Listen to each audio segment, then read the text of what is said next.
नमस्कार। आज के इस एक्सप्लेनर में हम एक बेहद दिलचस्प और थोड़े गर्मा-गर्म मुद्दे पर बात करने वाले हैं। हम रिचर्ड एम ईटन के एक ऐसे पर चर्चा करेंगे जो बिल्कुल निष्पक्ष होकर इस बात की तह तक जाता है कि आखिर मुगल साम्राज्य की असली ऐतिहासिक सच्चाई क्या थी और आजकल जो नए राजनीतिक आंदोलन उनकी विरासत को मिटाने की कोशिश कर रहे हैं, उनका नैरेटिव इस सच्चाई से कितना अलग है। बिना किसी पक्षपात के, सिर्फ सोर्स मटेरियल के आधार पर इस जटिल विषय को समझने की कोशिश करते हैं। शुरुआत एक बहुत ही महत्वपूर्ण कोट से करते हैं। सोर्स के अनुसार वर्तमान राजनीतिक माहौल एक ऐसे हिंदू स्वर्ण युग यानी गोल्डन एज की कल्पना करता है जिसे बाहरी मुस्लिम आक्रमणकारियों ने आकर खत्म कर दिया था। इस विचारधारा ने एक ऐसा पॉलिटिकल बेस तैयार किया है जहां पिछले 1000 साल के मुस्लिम शासन और 200 साल के ब्रिटिश शासन को सीधे तौर पर गुलामी या स्लेवरी का नाम दिया जाता है। आगे की चर्चा के लिए यह समझना बहुत जरूरी है। तो इस एक्सप्लेनर में इन 5 पहलुओं पर नजर डाली जाएगी। पहला, मुगल विरासत को मिटाने के प्रयास। दूसरा, हमारी संस्कृति में उनकी गहरी जड़ें। तीसरा, अंग्रेजों की फूट डालो और राज करो नीति। चौथा, औरंगजेब के इतिहास में किया गया बदलाव। और आखिरी, इतिहास का एक राजनीतिक हथियार के रूप में इस्तेमाल। चलिए सबसे पहले हिस्से की तरफ बढ़ते हैं और देखते हैं कि ये आधुनिक पॉलिटिकल नैरेटिव किस तरह से मुगलों का नाम पब्लिक मेमोरी से हटाने की लगातार कोशिश कर रहा है। यहाँ ये डेटा अपने आप में एक बड़ी कहानी बयान कर रहा है। ध्यान दीजिए कि किस तरह स्कूल के सिलेबस से मुगल इतिहास को सिस्टमैटिकली गायब किया जा रहा है। क्लास 7 से तो इसे पूरी तरह ही हटा दिया गया है। क्लास 8 में बस थोड़ा सा हिस्सा बचा है।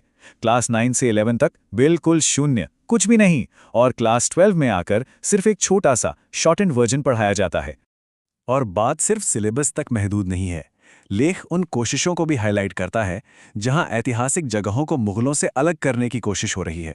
जैसे 2017 के एक सरकारी टूरिज्म ब्रोशर से ताजमहल का जिक्र ही निकाल दिया गया। इसके अलावा जगहों के नाम बदलने का ट्रेंड भी सामने आया है। जैसे ऐतिहासिक आराम बाग का नाम बदलकर एक हिंदू देवता के सम्मान में राम बाग रख दिया गया। यहां तक कि 1528 में मुगलों द्वारा बनवाई गई बाबरी मस्जिद की जगह अब एक नया हिंदू मंदिर स्थापित किया गया है। ये सारे कदम फिजिकल इरेजर का ही हिस्सा है। अब आते हैं दूसरे पहलू पर, भारतीय संस्कृति में उनकी गहरी जड़ें। अगर इस नए नैरेटिव को छोड़कर सच्चे ऐतिहासिक रिकॉर्ड को देखा जाए तो सच्चाई इस बाहरी शोषक वाली थियरी से बिल्कुल अलग नजर आती है। हैरान करने वाली बात यह है कि आज की हमारी रोजमर्रा की जिंदगी मुगलों की दी हुई प्रथाओं से कितनी घुली मिली है। आधुनिक मुद्रा रुपए की प्रणाली उन्होंने ही सेट की थी। हिंदुस्तानी संगीत के सितार और तबला जैसे साज उन्हीं की देन है। तंदूरी चिकन और बिरयानी जैसी हमारी मनपसंद डिशेस वहीं से आई हैं।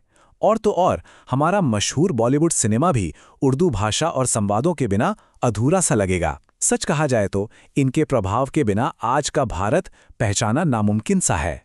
लेखक बहुत ही क्लियर स्टेप्स में बताते हैं कि इस राजवंश ने अपनी लेजिटिमेसी बढ़ाने के लिए क्या किया और कैसे इस्लामिक और हिंदू परंपराओं को आपस में मिला दिया।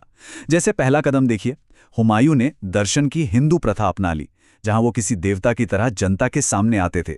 फिर अकबर ने राजपूत योद्धाओं को पूरी धार्मिक आज़ादी के साथ अपने साम्राज्य में शामिल किया। और तीसरा कदम, अकबर ने तो रामायण और महाभारत जैसे महान संस्कृत महाकाव्यों का फारसी में अनुवाद तक प्रायोजित किया। इस सारी सांस्कृतिक मिलावट और पीढ़ी दर पीढ़ी चली आ रही आपसी शादियों का नतीजा ये हुआ कि महान सम्राट शाहजहां बायोलॉजिकल रूप से 3/4 यानी 3/4 राजपूत थे। बिल्कुल सही सुना। ये फैक्ट ही इस बात को पूरी तरह चुनौती देता है कि मुगल पूरी तरह से बाहरी थे। तीसरा भाग, the colonial divide and rule. एक बड़ा सवाल उठता है कि जब इतना गहरा इंटीग्रेशन था, दोनों संस्कृतियां इतनी घुल मिल गई थीं, तो अचानक से ये नैरेटिव इतना बदल कैसे गया? इसका सीधा जवाब जाता है अंग्रेजों की औपनिवेशिक नीतियों पर। समझाता है कि कॉलोनियल दौर से पहले सच्चाई बिल्कुल अलग थी। 1739 और 1857 के दौरान हिंदू मराठा और विद्रोहियों ने मुगल सम्राट को ही भारत का एकमात्र लेजिटिमेट शासक मानकर उनके बचाव में एकजुट होकर लड़ाई लड़ी थी। लेकिन अंग्रेजों ने क्या किया? उन्होंने अपना राज मजबूत करने के लिए मुगलों को एक बांटो और राज करो रणनीति के तहत एलियन और अन्यायी शासक बनाकर पेश किया, ताकि वो खुद को ज्यादा एफिशिएंट साबित कर सकें।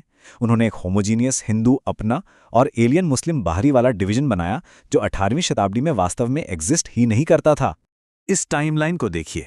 समझ आएगा कि कैसे इन कॉलोनियल विचारों को राष्ट्रवादी आंदोलन के दौरान हथियार की तरह इस्तेमाल किया गया। 1880 के दशक में राष्ट्रवादी भावनाएं जागनी शुरू हुईं। 1905 में लॉर्ड कर्जन ने चालाकी से बंगाल का विभाजन कर दिया। 1906 में मुस्लिम लीग की स्थापना हुई और इस सब के बीच 1912 से 1924 तक इतिहासकार जादूनाथ सरकार ने अपनी किताबें पब्लिश की, जिसमें उन्होंने सम्राट औरंगजेब को एक ऐसी विलन वाली इमेज दे दी जिसने सभी सांप्रदायिक सौहार्द का नाश कर दिया था। यहां से इतिहास का पहिया घूम गया। यहीं से हम अपने चौथे सेक्शन पर आते हैं, औरंगजेब की छवि में आए बदलाव पर। जिन्हें आलमगीर के नाम से भी जाना जाता था, उनकी इमेज को इतिहास में शायद सबसे ज्यादा ड्रास्टिक तरीके से दोबारा लिखा गया है। यहाँ ऐतिहासिक सच्चाई और आधुनिक चित्रण के बीच की खाई चौंकाने वाली है। सच्चाई ये है कि उन्हें अपने समय में एक जिंदा पीर माना जाता था, जिनकी मज़ार बेहद साधारण है और जहां हजारों भक्त आया करते थे। इसके बिल्कुल उलट 2025 की बॉलीवुड फिल्म छावा जैसी फिल्मों में उन्हें किसी कार्टूनिश खलनायक की तरह दिखाया गया है, जो आम लोगों को फांसी देता है। इस आधुनिक पोर्ट्रेल ने जनता में इतना गुस्सा भड़काया कि दंगे हुए और उनकी कब्र पर बुलडोजर चलवाने तक की मांगें उठने लगी। लेकिन ऐसा यहाँ एक बहुत ही गहरी विडंबना यानी आयरनी की तरफ इशारा करता है। आज के एक्टिविस्ट मराठों के सम्मान के नाम पर उस कब्र को तोड़ने की मांग करते हैं, लेकिन इतिहास बताता है कि 1707 में खुद मराठा नेता संभाजी के बेटे शाहू ने पूरी श्रद्धा के साथ इसी कब्र पर अपने सम्मान प्रकट करने के लिए 75 मील का पैदल सफर तय किया था। सच में बड़ा अजीब लगता है जब आज के नैरेटिव और बीते हुए कल के फैक्ट्स इस तरह टकराते हैं।